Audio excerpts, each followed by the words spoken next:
بسم اللہ الرحمن الرحیم۔ مسئلہ آپ کے سامنے رکھنا ہے وہ یہ ہے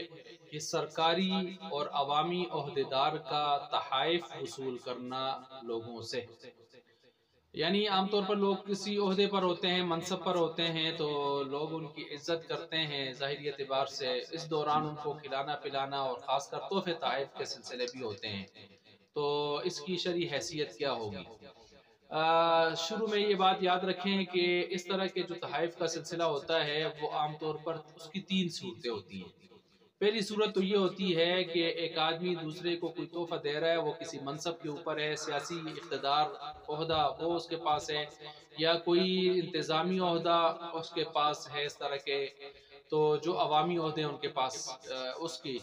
اور یہ شخص اس کو کوئی تحفہ تحائف دے رہا ہے، لیکن یہ شخص اور اس آدمی کا اس عہدے پر آنے سے پہلے کہ آپس میں ان کے بڑے تعلق ہیں اور آپس میں مودت ہے، محبت ہے، لین دین کے تحائف کے سلسلے پہلے سے چلے آ رہے تھے، کوئی نئی بات نہیں ہے، پرانی بات ہے، اسی مروت کو، پرانی ریت کو وہ قائم کر رہا ہے، قائم رکھ رہا ہے، اور کوئی اس کا مقصد نہیں ہے اس کا، اور یا اگر وقتی بھی ہے لیکن اللہ کی رضا کے لیے خالصتاً، جیسے کہ بعض دیندار لوگ ایسے لوگوں کو تحفہ تحائف دے کر دین کی طرف، اللہ کی طرف، آخرت کی طرف ان کو راغب کرنا چاہتے ہیں، تو اگر اس طرح کے سلسلے ہیں تو پھر تو ایسے تحائف کو ناجائز نہیں کہا جا سکتا، یہ جائز ہیں، البتہ پھر بھی اولا نہیں ہے، اولا نہیں ہے کہ اب اس میں تمیز کیسے کی جائے گی۔ دوسری صورت یہ ہوتی ہے کہ ایک آدمی ایسے صاحب عہدہ کو، عوامی عہدہ رکھنے والے کو کوئی تحفے تحائف دیتا ہے، اگرچہ اس سے اپنا کوئی کام نہیں نکلوانا چاہتا، ناجائز کام اس طرح کے، لیکن اس کا کوئی وقتی حالی شوق ہے اور وہ بڑوں کے ساتھ اپنا ایک تعلق رکھنا چاہتے ہیں اس پر کہ لوگوں کے ہاں میرے لوگوں کے ذہنوں میں یہ بات ہو کہ حضرت صاحب کے ایک بڑے عہدے والے کے ساتھ اس کا تعلق ہے اور اس کا ربط ہے، تعلق ہے اس کے ساتھ، تو یہ شوق ہوتا ہے بعض لوگوں کو تحائف دینے کا اور دعوتیں کرنے کا، تو اس طرح کے تحفے تحائف ایسے لوگوں سے وصول کرنے، تو ایک درجہ ان کا بھی مفاد تو ہے نا، بڑوں کے ساتھ تعلق رکھنے کا اور تعلق ظاہر کرنے کا اور لوگوں کے سامنے اپنی شان و شوکت بنانے کا، تو ایسے لوگوں کے تحائف وصول کرنا بھی ناجائز اور حرام تو نہیں ہے، البتہ یہ مال بھی ہے مشتبہ، مال مشتبہ ہے۔ اچھا، تیسری صورت یہ ہے کہ ایک آدمی تحفے تحائف اس لیے دے رہا ہے کہ اس سے کوئی وقتی یا آئندہ اس سے کوئی اپنے کام نکلوانے ہیں، اور وہ کام بسا اوقات ان کا وہ حقدار نہیں بھی ہوتا ان چیزوں کا، اور بسا اوقات وہ کام ناجائز بھی ہوتے ہیں، لیکن وہ تحفے تحائف دے کر اپنا مفاد اور اپنی ایک رعایت خاص طور پر وہ کروانا چاہتا ہے، مفاد حاصل کرنا چاہتا ہے اور اس سے اپنے بارے میں کوئی رعایت حاصل کرنا چاہتا ہے، تو ظاہر بات ہے اس طرح کے تحفے تحائف کس میں آئیں گے؟ رشوت میں آئیں گے، اور یہ ناجائز اور حرام ہوں گے۔ تو پہلی صورت ہو گئی جائز لیکن بہتر نہیں ہے، دوسری صورت ہوگی مشتبہ مال کی، اور تیسری صورت ہو گئی ناجائز اور حرام رشوت کی، یہ تین صورتیں۔ کتاب و ادب القاضی اگر افریقہ کے اندر دیکھیں، باقاعدہ اس حوالے سے اس کے اندر پوری تفصیلات اس مسئلے پر ہمیں ملتی ہیں۔ یہاں یہ بات بھی یاد رکھیں کہ اس طرح کے جو تحفے تحائف ہوتے ہیں عام طور پر حاکم کو،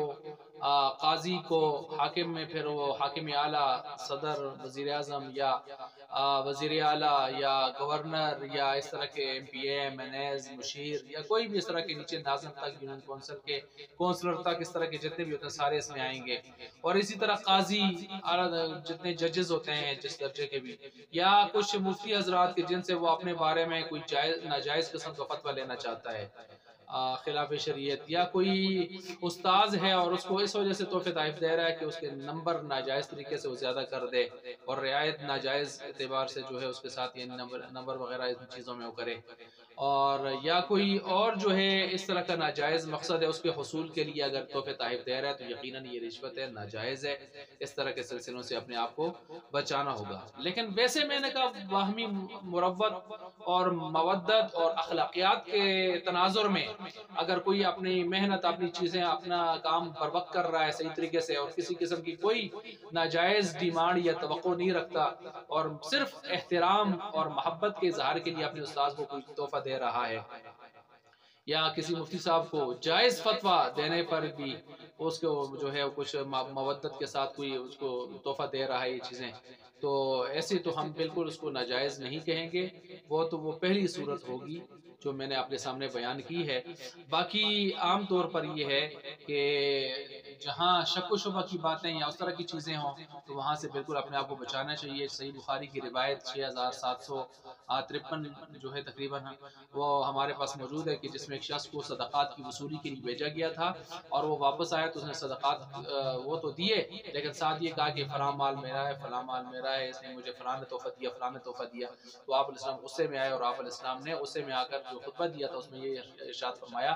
کہ یہ میں ایک آدمی کو بھیجتا ہوں اور وہ جاتا ہے اور جا کر واپس آتا ہے تو کہتا ہے یہ مال میرا، وہ مال میرا، مجھے تحفے ملے ہیں۔ تو اپنے باپ کے گھر اپنے گھر بیٹھ جائے نا تو وہاں دیکھیں لوگ اس کو تحفے بیچتے ہیں یا نہیں بیچتے۔ یہ کیا ہے کہ وہ ایک سرکاری کام سے گیا ہے اور لوگ اس کو تحفے دینا شروع کر دیے لوگوں نے، تو اس طرح تو یہ پھر ناجائز کا ایک راستہ آگے کھلتا ہے، آدمی پھر بہت دور تک جا پہنچتا ہے۔ تو بہرحال اس پر رد ہو گئی اس حدیث کے اندر بھی۔ تو اس حوالے سے سرکاری عہدیدار، عوامی عہدیدار وہ جو ہے اس طرح کے تحائف وغیرہ بہتر یہ ہے کہ کسی صورت میں بھی وصول نہ کرے، تاکہ کسی قسم کا، کیونکہ حدیث میں یہ بھی آتا ہے کہ آدمی اپنے آپ کو تہمت کی جگہوں سے بھی مسلمان اپنے آپ کو بچائے۔ اللہ تبارک و تعالیٰ سمجھنے کی، عمل کرنے کی توفیق عطا فرمائے۔